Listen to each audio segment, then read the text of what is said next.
I think there might be still a few more people joining, but it's just delightful to have you all. This is our first online meditation retreat that we've done. We did a gathering, great gathering a few weekends ago, but this is our first online retreat. So yeah, we're still getting used to the technology a bit, so I'm sorry if there are any glitches. I'm thinking today there may be glitches, tomorrow will be fine. Yes, my name is Vajradevi, and you probably recognise that I'm sitting in front of the shrine at Taraloka. I'm almost on my own. I'm not quite. I've got Sarah in the room, and I've got Maitri Mati in the room as well. So we're a bit of the Taraloka community joining in this retreat. There will be some more coming later. But yeah, so Taraloka is looking wet but gorgeous at the moment, and rather empty. And it's great just coming in, even if it's just a virtual sort of visit. Yeah, and we've been doing quite a lot of work trying to get up online offerings for people, so you can still keep that connection with Taraloka and still keep a sense of collective practice together. So I want to thank Vajradevi so much. She's been incredibly generous offering to put on this retreat. Really, really generous and very supportive of Taraloka. So it's fantastic we can start with this week of Uncontrived Mindfulness. Well, someone wrote Uncontrolled Mindfulness, which I thought as well. So before I hand over to her, I just want to say a few practicalities. In terms of using Zoom, do not feel that you need to look at the screen the whole time. Yeah, it's very easy just to get quite alienated and sort of blasted back. Feel free just to turn away, look at your shrine. You don't have to be on the video if you don't want to. You can always switch your video off if that feels a bit intrusive, although it's lovely to see people too. We're going to pin the speaker, so rather than you getting gallery view, you'll either get me or you'll get Vajradevi on the events. Each session you arrive in, you will come in by the waiting room, you'll come in muted just to make it not too chaotic, but do feel free to say hello to each other. And just want to say we've got at least one person on this retreat who's partially sighted, so the whole Zoom thing is even more complicated. So Vajradevi was saying hello to a few people, which I think is probably helpful. So someone can actually assess, but actually with this many people, we can't put everyone's names. But we will be in groups, 3 groups over the course of this retreat. So just make sure that you know if people need a bit more input other than visual, if you're when you're in groups. And then just to say, although Vajradevi will mention this again at the end, the group this afternoon, we're going to be talking about meditation. We'll be in groups of about 4 or 5. They'll be the same group throughout the retreat, I hope, which is why we wanted people to sort of just commit. And in order for, there's only half an hour, so in order that we start on time, we need you to turn up 10 minutes early. So the groups start at 4:30, so please arrive on Zoom at 4:20. And it's fine if you get on Zoom and then just pop and get yourself a cup of tea as long as you're back by 5:30, but please be online.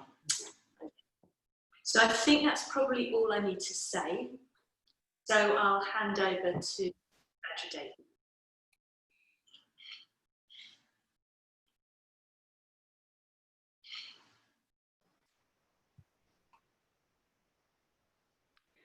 Okay.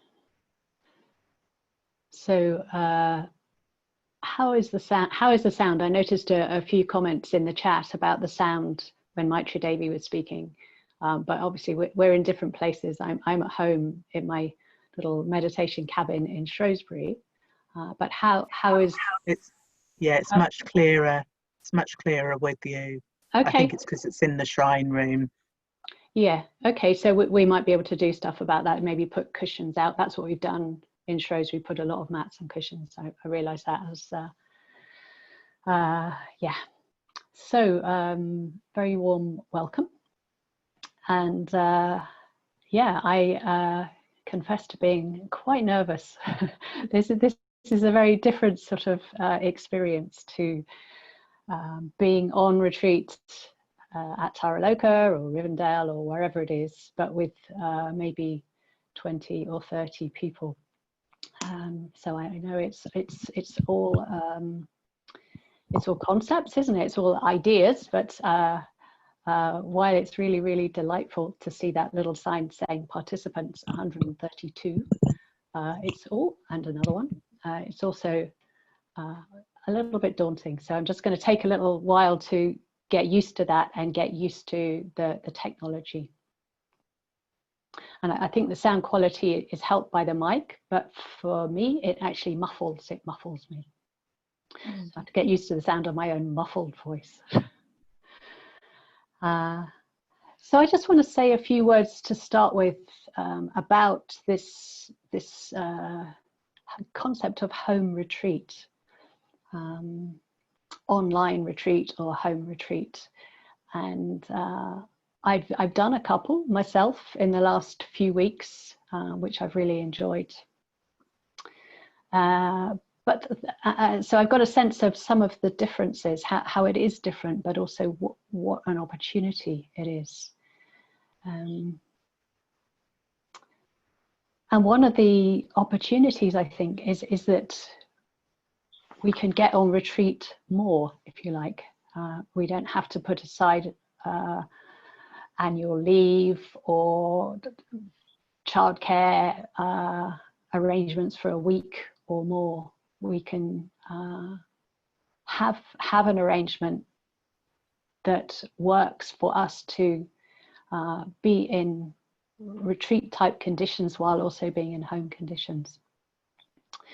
So just to say from the outset, I know many of you, or some of you have been in contact with me, but that we're coming from very different conditions, and some of you are going to be able to be on retreat almost as if you were at a retreat center, and I know others are working with quite diverse conditions and responsibilities, so family responsibilities, whether it's children or parents, work conditions, perhaps you're fitting work around the edges, all sorts of different responsibilities. So if you like, there's the part of the retreat, there's the formal practice, there's the some input, some led meditation, some time together, and join as much of that as you can. I know in at least one case the time zones mean that some of the program is happening around 4 o'clock in the morning, so you know, that's not necessarily going to be possible to make all the program. So that's the formal bit of the program, but then there's the informal practice, which is where we just look to apply what we're doing in our formal practice throughout our daily life. And because they're so close, if you like, so we step out of formal meditation into our home, in most cases into our lives. So we're having that sort of that switch back and forth all week. We'll be doing that between one and the other, retreat home, and hopefully finding more ease with that and more connection. Oh, this is a moment of retreat mind within doing the washing up, or within going to get a bit of shopping, whatever it is that you need to do. So I'm going to introduce a particular practice that I've been learning and practicing over many years, following my nose, and it's a particular application of the Satipatthana Sutta. So using mindfulness and what I call right view, or what the Buddha called right view, Dharma perspective. So I know that some of you are quite familiar with this particular practice, and others are familiar with quite a broad area of more receptive practice, so formless practice, or have done a lot of just sitting or pure awareness. So a lot of what I say will be familiar, but I think it's always good to hear things that are familiar. We hear them fresh, we can come to them with a fresh mind in this moment and with this particular mind state.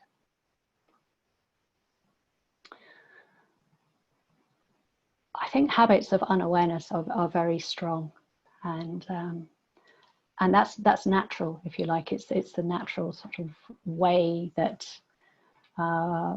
we live without the mind being awakened, or without strong insight in the mind. So I think it's important not to take that as any sort of complaint in the mind. It's like, oh, if we can spot, even spotting a moment of unawareness means that actually there's some part of us that is aware. And that's what we're looking to do, is just build on those momentary openings of awareness, or openings to awareness. So I'm going to be encouraging an attitude of flexibility and curiosity to see how we are with our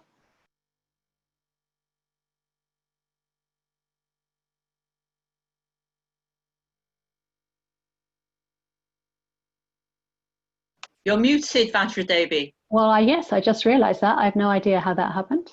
Hopefully I wasn't muted for very long. So I was just saying, the practice is very much in line with our daily life, just being aware of whatever's happening without there being any particular focus. But I'll say a little bit more about the theme later on this morning. I want us to sit quite soon, just to start off sitting. But for now, just perhaps important to say that whatever else you have to be doing, or you need to be doing, that's part of the retreat. It's not getting in the way of you being on retreat. It's actually still an opportunity to be with your experience with awareness and with a Dharma perspective. But I want to say a little bit about technology before we start. Obviously, we're using technology, so that's quite unusual. It's not often what we're doing on retreat. We're usually putting it away, putting it to one side.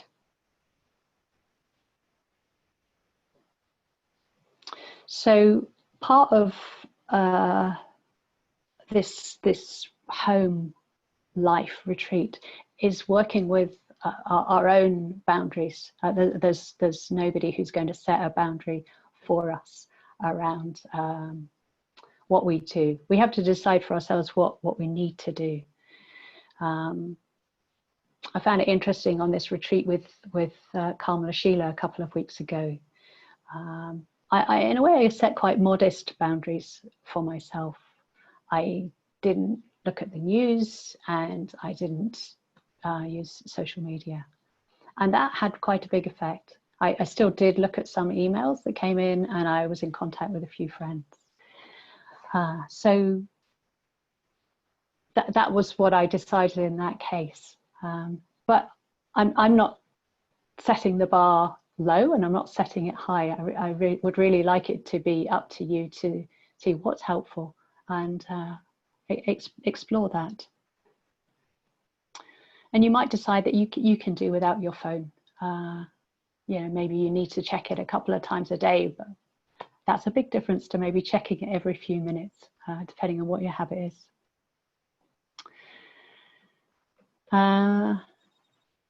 So yeah, just maybe I've been quite curious about the effect of technology ever since I was asked a couple of years ago, I think by Vajradevi actually, came from the chairs meeting, that the chairs were keen that rather than it being part of the organizer's role, that it was part of the leader's role in a way to talk about how technology might affect our practice, because it's really relevant to what we're trying to do in meditation. So just three things. So one is it's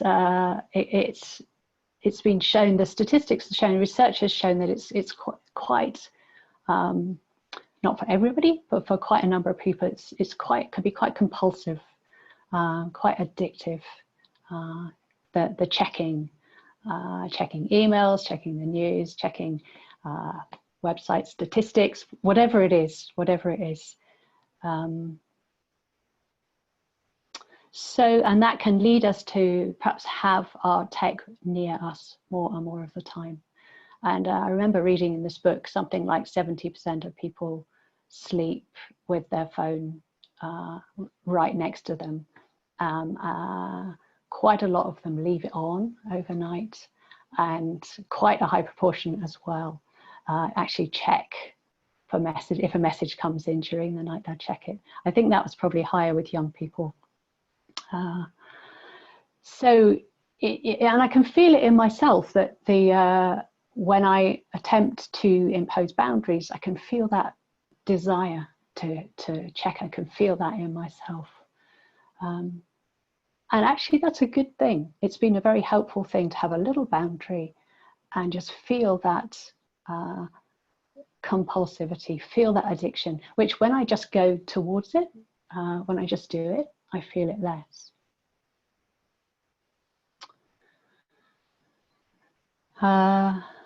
There's also been research that shows how doing a lot of checking, a lot of multitasking on various bits of tech affects our concentration. It affects our ability to stay with one thing. And that has a direct effect on meditation, I think, we're looking to do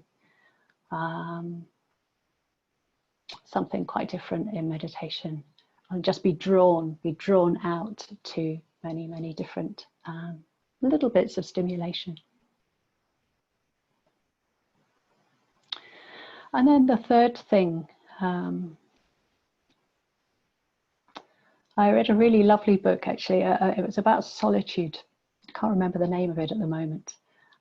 But the author, Michael Harris, was making the point that when we take in so much, we don't give ourselves enough time to digest. So if we have the habit of taking in rather than reflecting on, it overstimulates the mind. It takes time. Reflection takes time. Absorption of our experience takes time. And that time can really bear fruit if we're able to give it to ourselves. Time to take our thoughts further. Time to help the mind make intuitive connections that are one of the building blocks of wisdom. Actually, is allowing the mind to make connections about what it's taking in, what it's experiencing.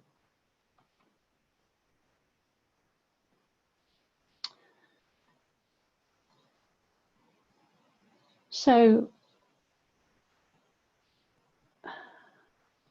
being silent with ourselves, and this it allows us to engage with our hearts and minds in a different way. It allows them, if you like, to do their own work of connecting, making connections.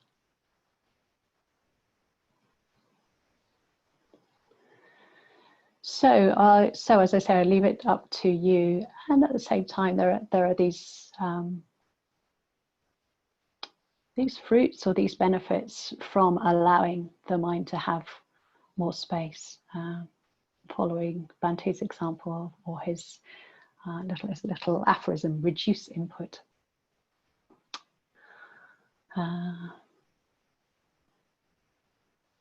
So I'll just say a few words about the schedule before we sit, just to spell it out. I'm sure you've seen it written down, but just to say a few more, a few reminders.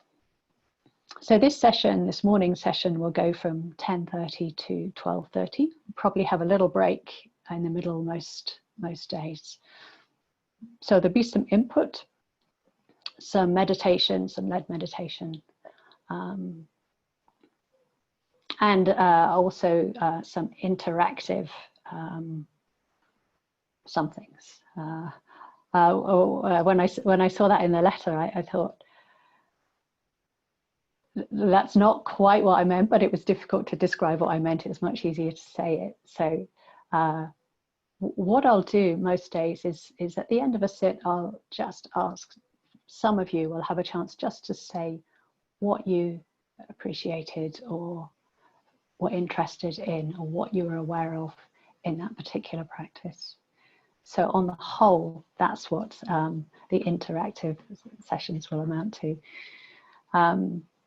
There will be opportunities for questions, as well as the opportunity to talk about your practice. But questions, I think, will be better if you could email me. And I'll respond in one of several ways. So either I might write back to you, depending on how many questions there are.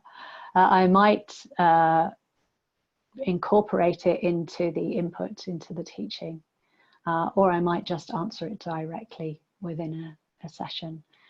But I think the group is too big to have, anyway, questions from the floor, and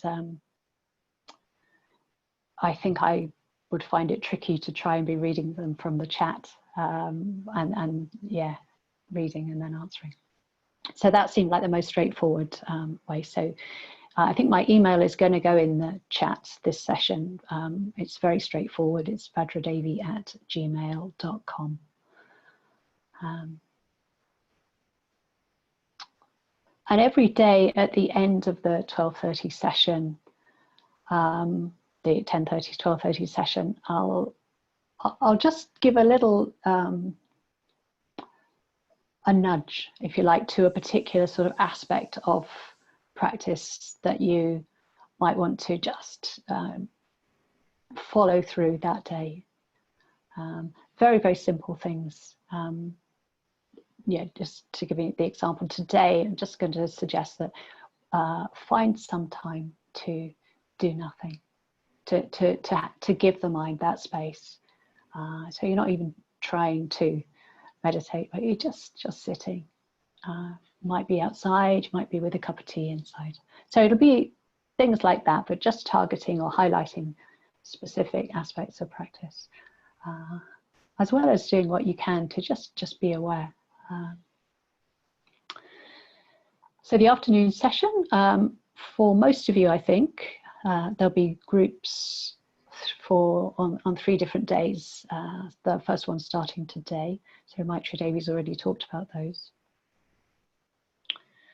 So a chance to talk about your meditation, and I'll remind you of this later, but today particularly, perhaps how you relate to mindfulness practice. What's your relationship with mindfulness practice? So from 4:30 until 5, and then 5 to 6, there may be a little bit of input, but basically we'll meditate together at that point. And then the evening session, there'll be a ritual element that may be a large part, maybe a smaller part of the evening, and then we'll meditate around that.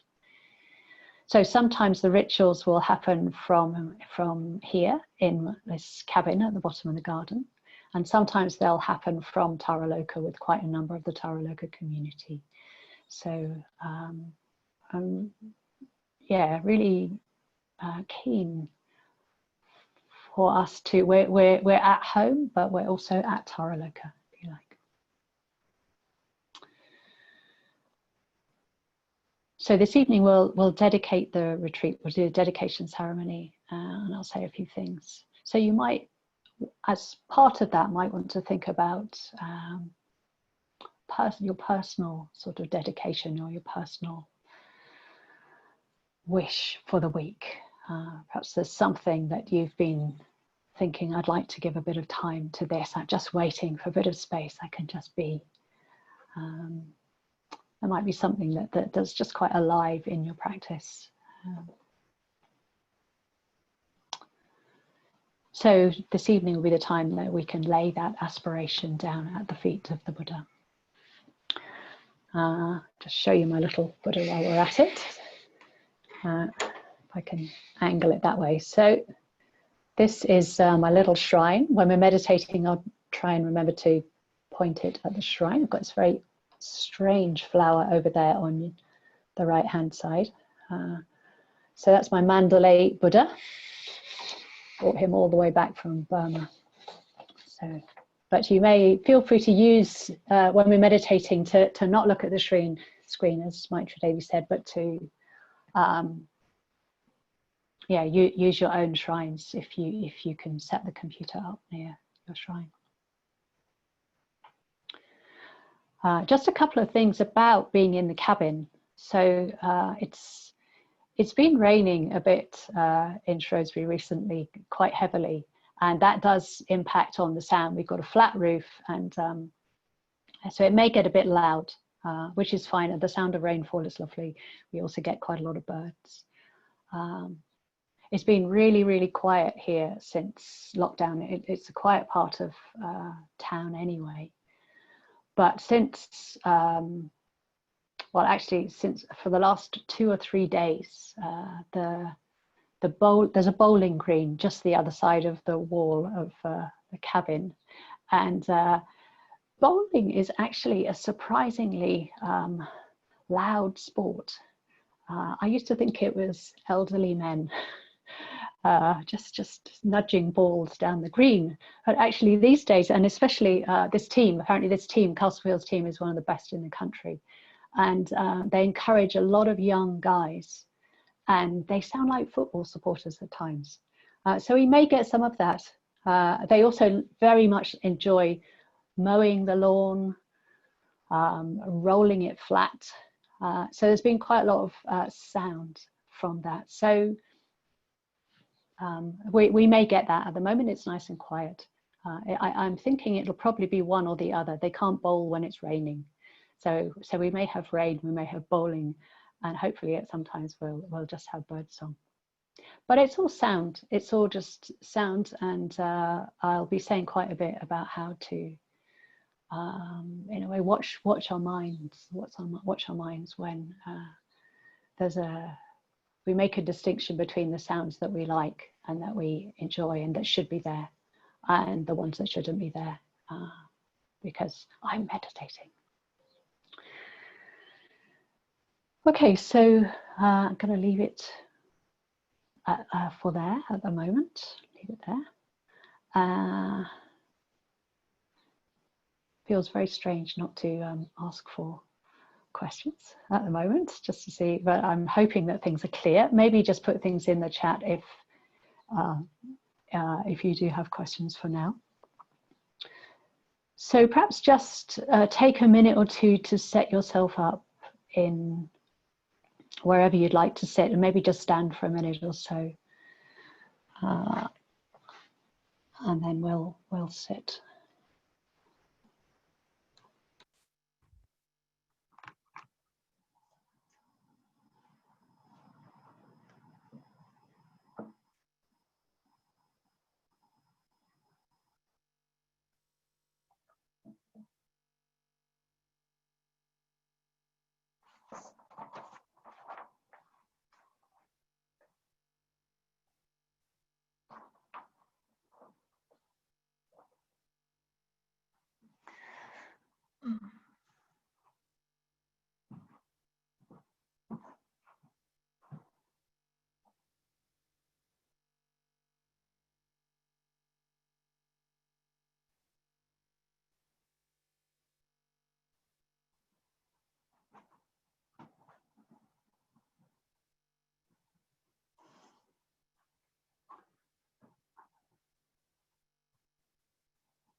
So if you set yourselves up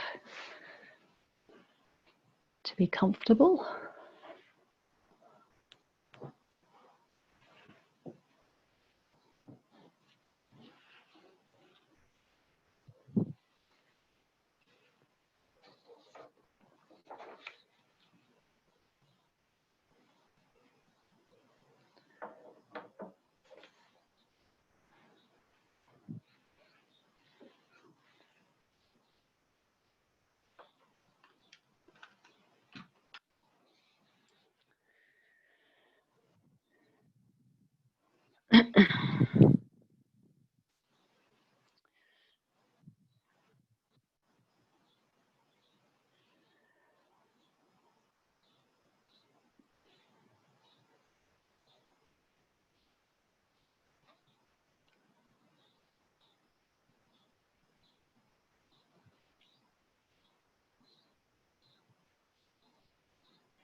so I'll lead us into, just lead us into ourselves, really, hopefully. Just lead you into just settling.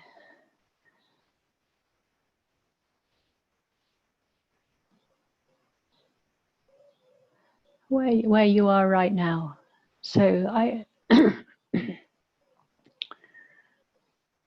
it can be quite helpful to start off just with your eyes open, looking around a little bit, just orienting to where you are right now.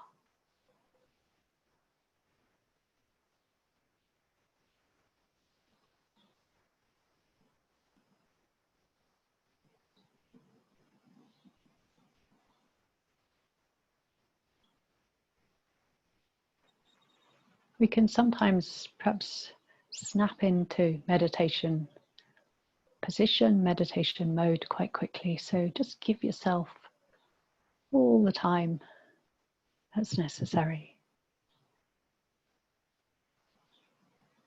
It pays back great dividends, I think. If how we approach meditation is with the attitude of a sort of curious gentleness. How am I right now?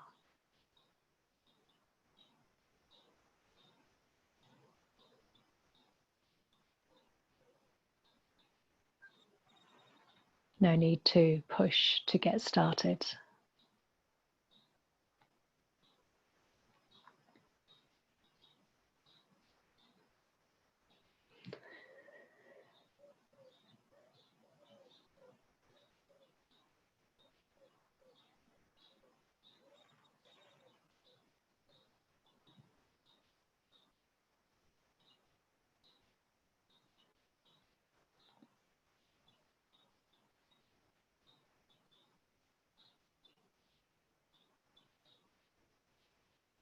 Settling into the space around you.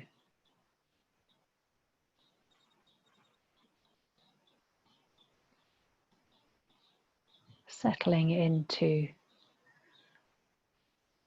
physical sensations of your body.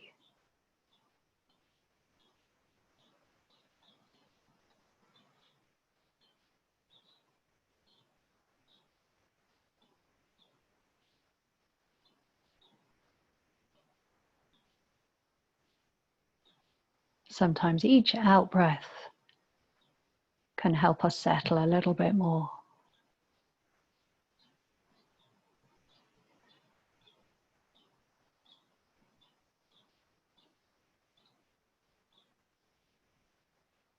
Help the body feel grounded and weighted.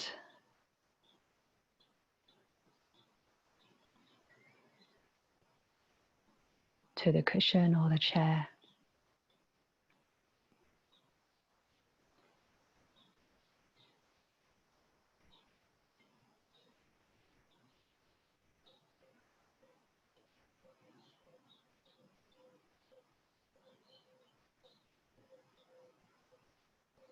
So relaxing into awareness of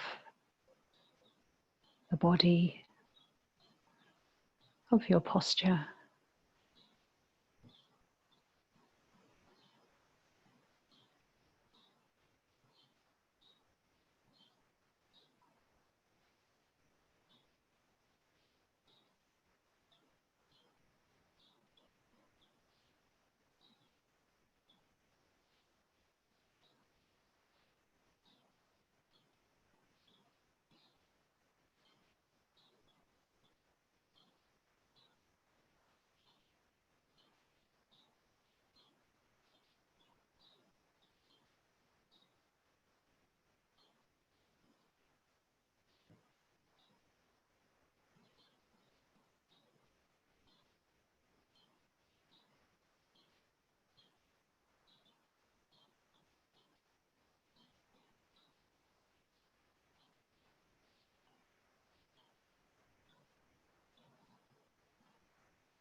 Relax into a feeling of simple presence,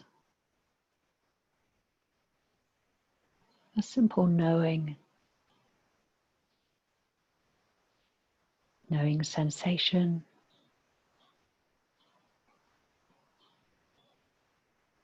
knowing the movement of the breath.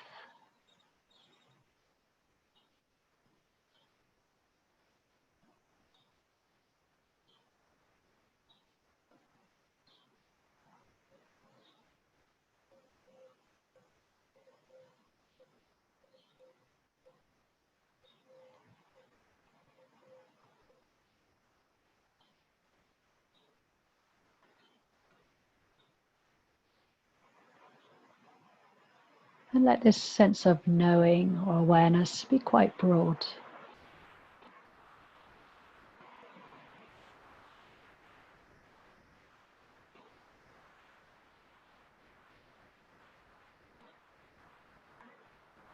It doesn't need to focus into particular sensation or particular feelings.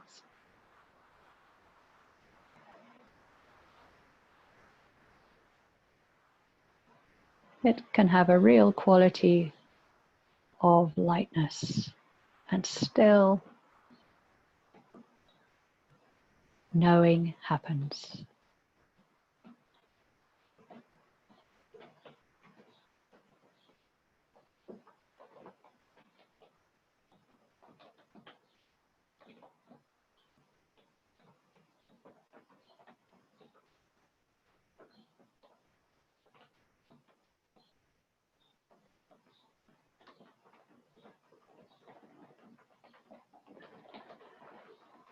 Knowing sensation, knowing movement and temperature.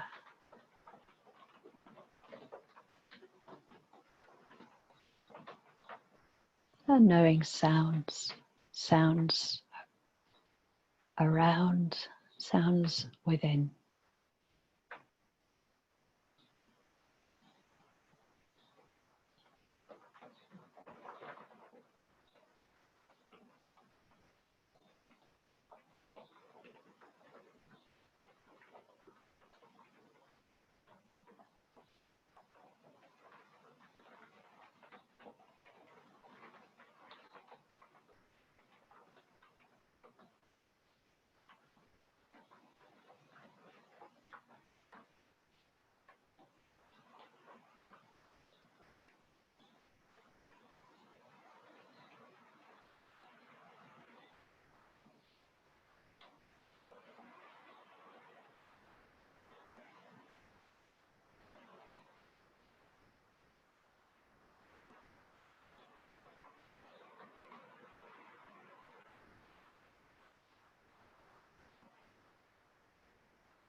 You might find that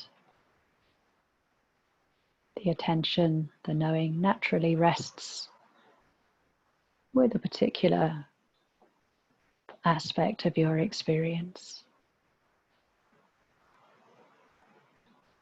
Perhaps the breath, perhaps the sensations from sitting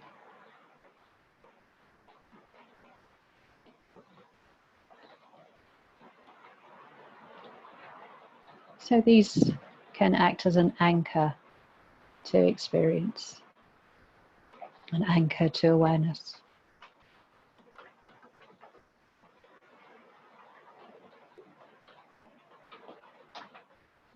Let's see if you can be with these anchors very lightly, so that you're also aware of whatever else is happening, what the mind is knowing.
If you find yourself thinking about what you should be doing,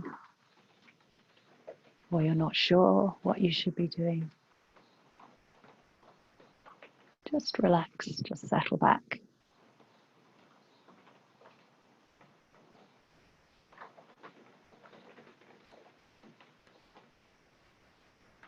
Notice what's already happening in the body, in the mind. Just be present to what's happening.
The present moment is always accessible,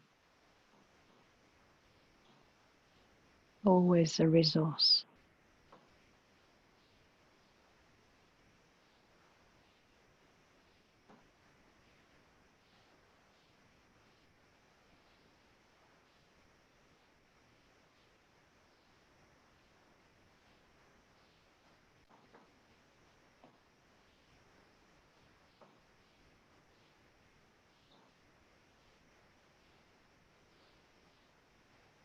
And knowing, being aware in the present moment is enough.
So let's take 15 minutes. Let's come back and start again by quarter to 12. So yeah, just take some time if you'd like to stretch your legs, have a drink. Just take a bit of time away from the screen. It's quite helpful. See you in a few minutes.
Okay, so I'll say a little bit about the theme and then we'll have time for just a short just sitting before lunch.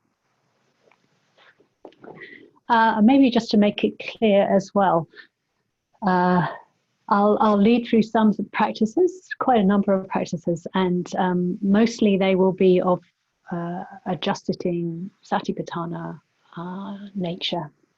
If at any point you feel that you need to do something else, then of course do that. Just try and ignore me. But hopefully you'll have other times in the day when you're able to sit. Maybe you've got your regular morning sit, and yeah, so that's the time when if it feels helpful to do a practice that's really familiar to you and perhaps a more structured practice, then you could do that then.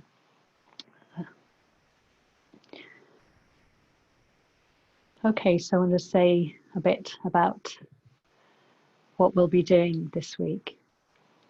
So I'll be using the terms mindfulness and awareness a lot. Uncontrived mindfulness. And I'll use them interchangeably.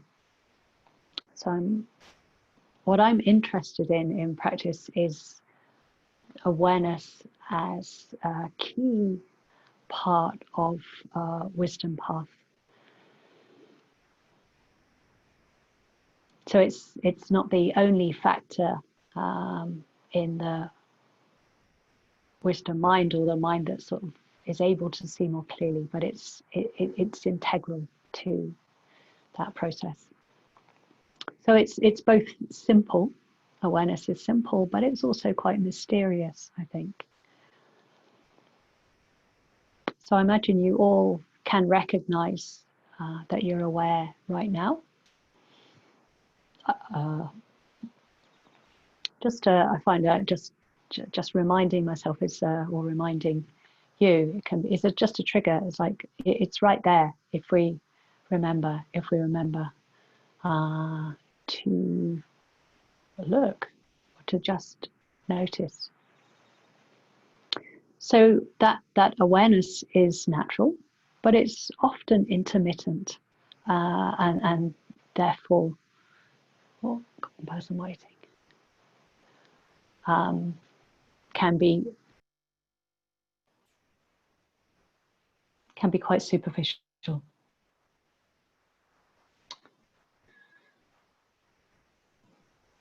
I think it takes continuity of awareness before it can lose that intermittent, superficial quality to it. So we can be mindful or aware of many things, but essentially it comes down to body and mind. What we're interested in is what our actual experience is.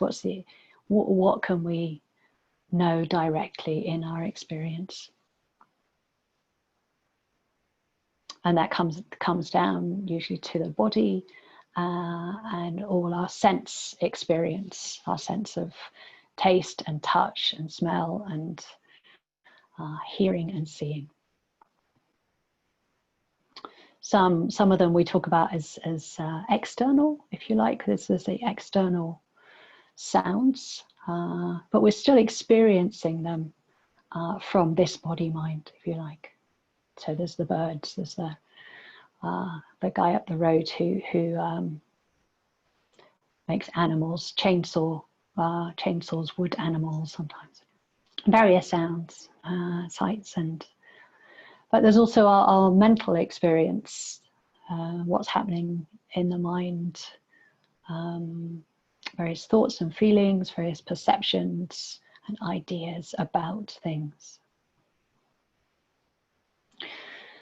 So quite a number of years ago on an order convention, Bhante, he said we should be watching our minds all the time. And I did a little sort of internal dance, like yes, because that had been my practice for quite a while. I forgot to say actually that this, maybe I'll say that later in a way, where I'm coming from with my own practice. So Bhante said we should be watching our minds all the time. So I was really excited about that, but I think it can raise the question, well, yeah, but how? How do we do it? Even what is the mind? What are we watching? What are we trying to watch? And how do we do that consistently? How do we do it not intermittently? But I think there's also a why. Why? What are we doing it for? Why would we be trying to watch the mind all the time? What's the value of doing that? And the retreat, if you like, this really aims to open up those questions. They're big questions. And I'm going to drop in nuggets. I think there's so much one could say, and I'm sure a lot of you have studied the Satipatthana Sutta and you know how much is in there. So I'm going to be quite, if you like, I was going to say laser-like, which doesn't quite fit with the practice, but I think there's key elements to the Satipatthana Sutta, and those are the ones that allow awareness to know whatever is happening. So I'll drop in nuggets and that you can hopefully use to explore those questions yourselves, to look into your own direct experience. Things like, well, what's the effect of awareness on the mind? What effect does it have when we are able to be with our experience with continuity of awareness? Yeah, what do you experience as the value of turning the attention inwards to see what's happening in the mind-body processes? I think often we make sense of our world through what's out there, through what we perceive to be out there. But there's so much more happening in here, if you like. And the practice is very much concerned with that continuity of watching different sort of physical and mental processes, in a way seeing conditionality as it enacts itself. And hopefully these investigations, this sense of watching the mind, will stimulate your own curiosity, stimulate your own questions. Yeah, so that sense of interest really leads the way. I think that's very much what's happened in my own practice. Is I feel like I've followed my nose with Satipatthana from, sometimes for months or years at a time. There's something that really interests me. I try and it might be weeks before I get a glimpse of what it was that I was particularly intrigued by. But it's very, very satisfying and valuable exploration. So I just want to say a little bit about how to locate this type of practice within our Triratna system of practice.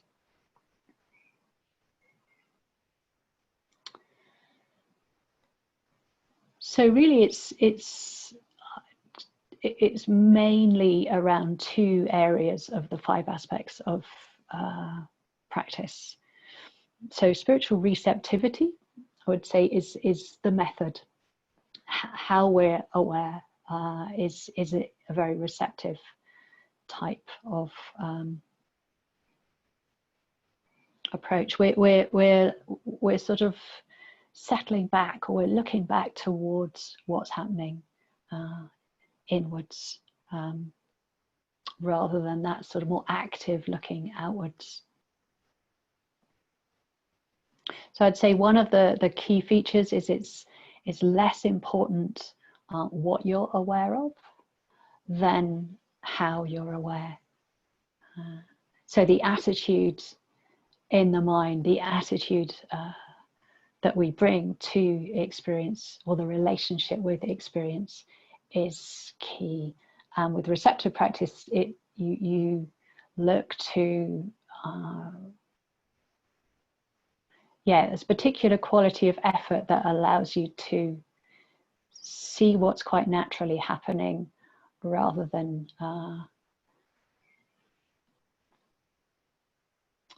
do too much interfering with what's happening.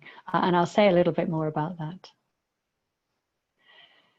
So even though it's receptive, there's a certain level of activeness. We're not just being passive to what's happening, but we are actively setting up conditions for a quality of awareness that allows us to notice what's happening.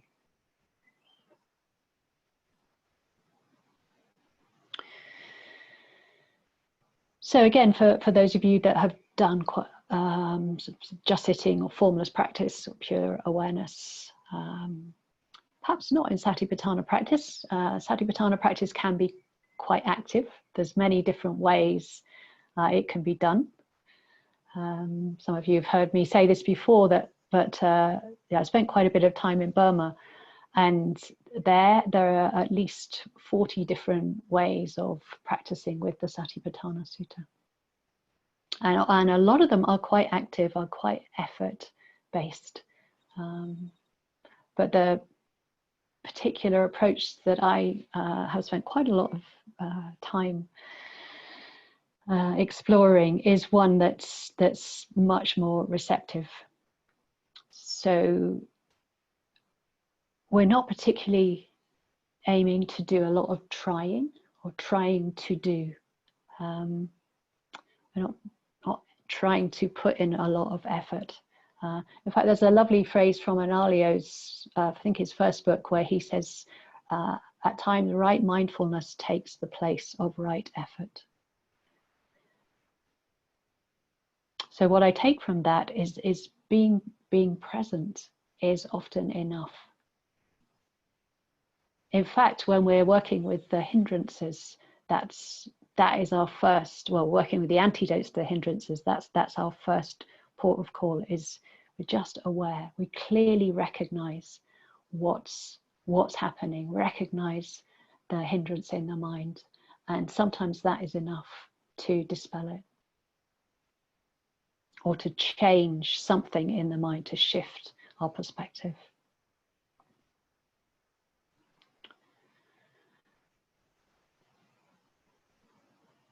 So with receptive practice, the quality of effort is quite subtle. And that's why we won't necessarily call it effort. It could be right mindfulness. So we'll just do a couple of little things. So perhaps have the question in your mind: how much energy does it take to be aware? How much energy does it take to recognize or know what's happening. How much energy does it take to hear the sounds, to just hear as much as you hear?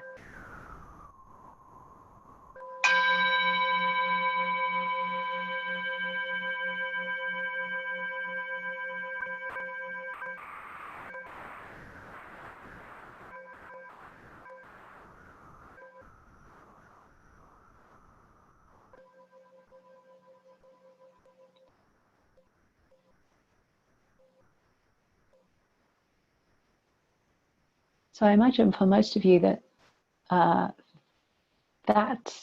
it didn't take a particular effort to notice the sounds of the bell.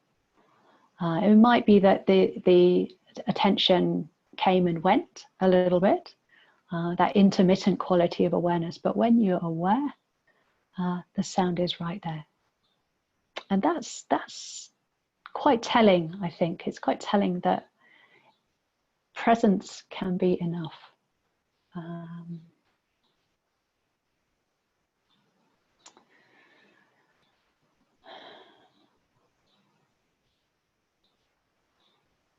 And sometimes there's the habit of moving towards.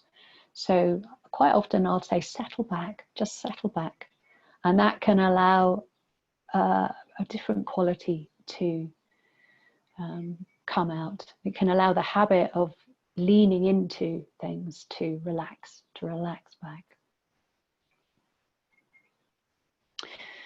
So that's the first. Spiritual receptivity is the method of the practice, and obviously that's in the center of our mandala of practice.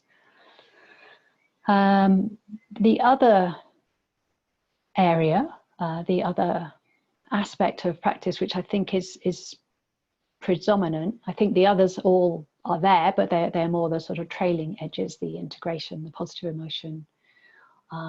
But the other main one, I think, is spiritual death. And that's the insight aspect of the practice.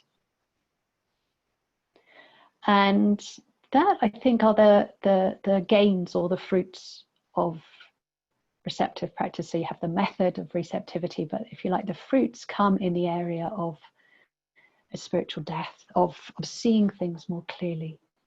This word vipassana or vipassana, clear seeing. I like that translation because it's quite ordinary in a way. There's actually nothing special, but quite a lot can change when things are seen a bit more clearly for what they are.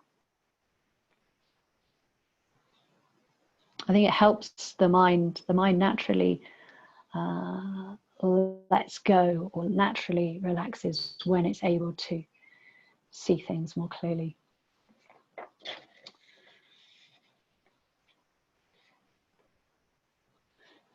So in the practice, in Satipatthana practice, the wisdom perspective comes through right view, using right view or Dhamma perspective.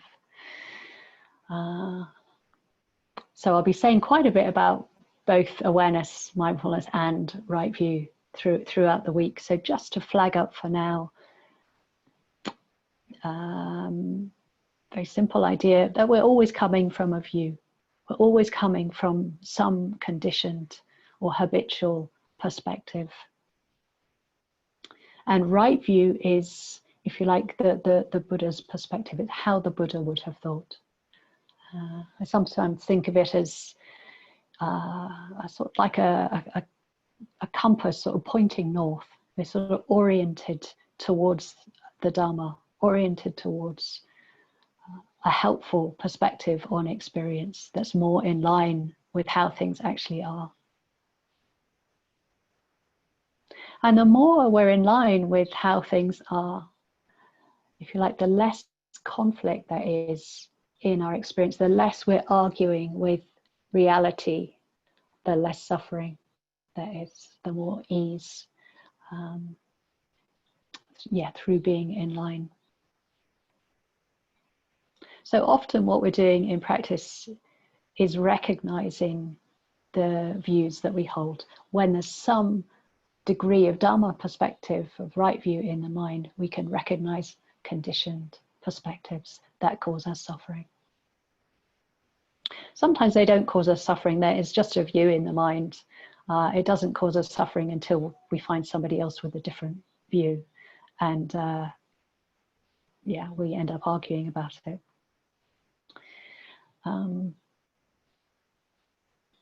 Yeah, there's a lot of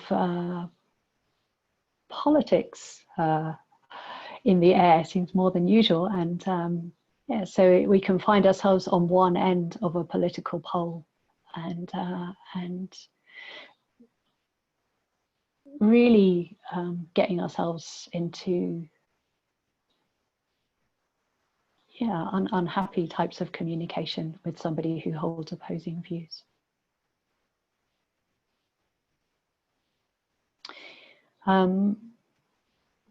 So we will have views, but the more that we can recognize them, then the less we need to hold on so tightly to them. We can recognize this is a view in the mind. I don't have to believe it in quite such a wholesale way.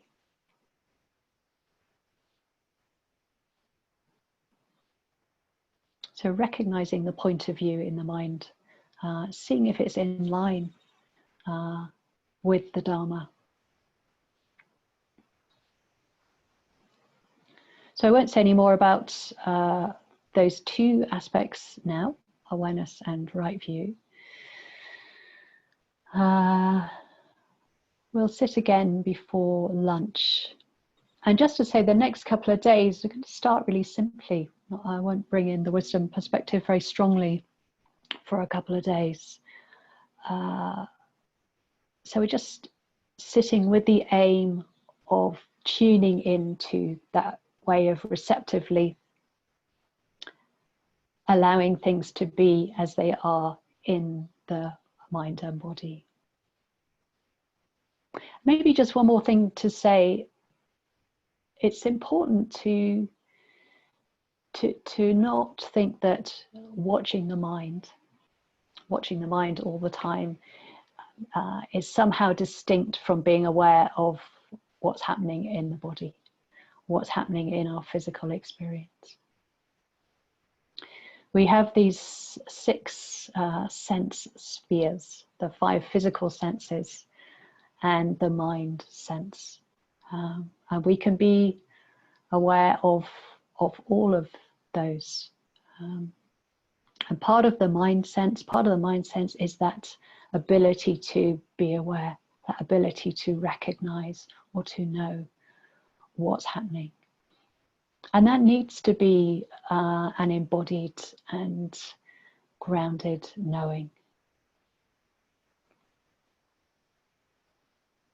So at any point, if it starts to feel a little bit heady or a little bit like you're trying to think your way to awareness, perhaps just remember that that's settling back, relaxing to what's happening within your physical experience.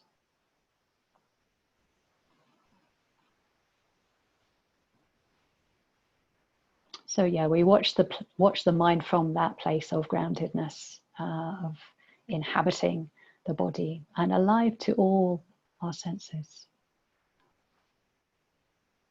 And that's probably really familiar ground to many of you.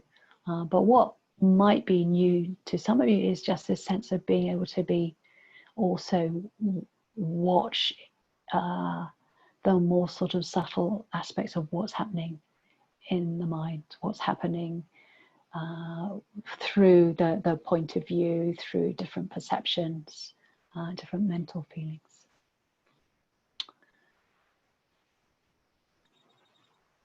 And the last thing to say before we sit is please do choose a posture for you that supports awareness. Anytime we come to sit, I'll use the word sit probably, unless we're doing some walking meditation, but feel free to stand or to lie down. I'll probably introduce both a standing and a lying down practice, or lead through it during the week at some point. So a question in your mind could be, what posture supports awareness right now? So notice that it's what posture supports awareness rather than what posture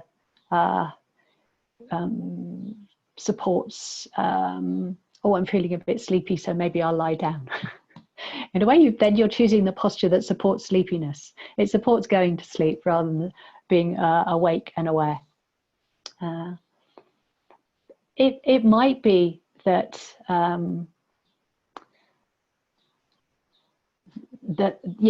I just invite you to explore that. It doesn't mean that you don't necessarily lie down if you're feeling a bit sleepy, because there are things that you can do.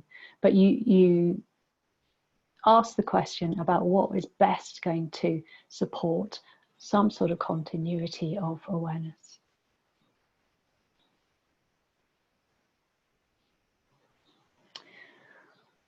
Okay, so we haven't got very long. We've probably got about 15 minutes to sit. So if you'd like to set up your posture, or maybe just say a few things that no, I won't actually. We'll just have a just sitting, and I'll read a little poem by David Whyte to start off with.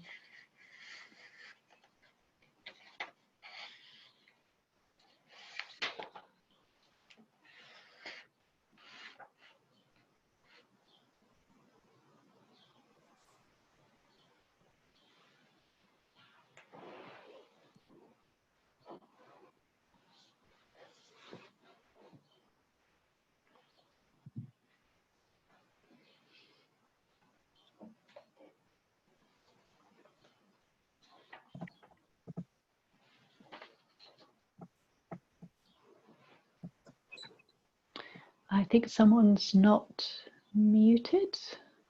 I don't know who that is.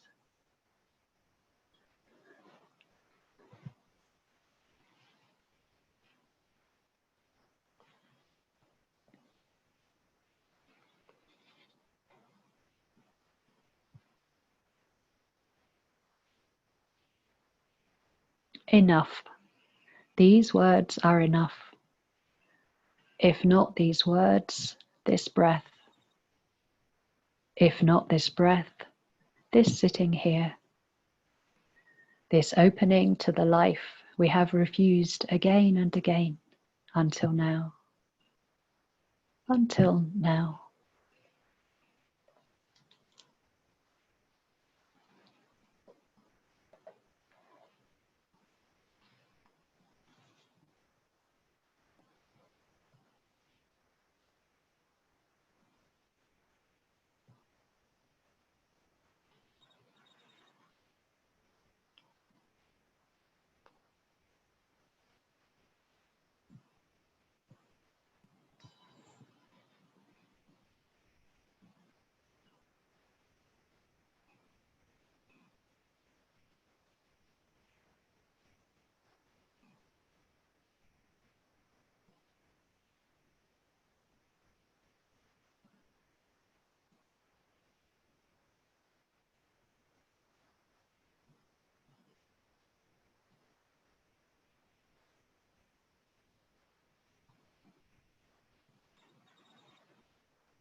Okay, so just a couple of wee reminders from things I said this morning. And then we'll be finished until the groups or 5 o'clock. And it might be nice just after I said these couple of things if we could be unmuted just for a couple of minutes so people can say their goodbyes if you want to.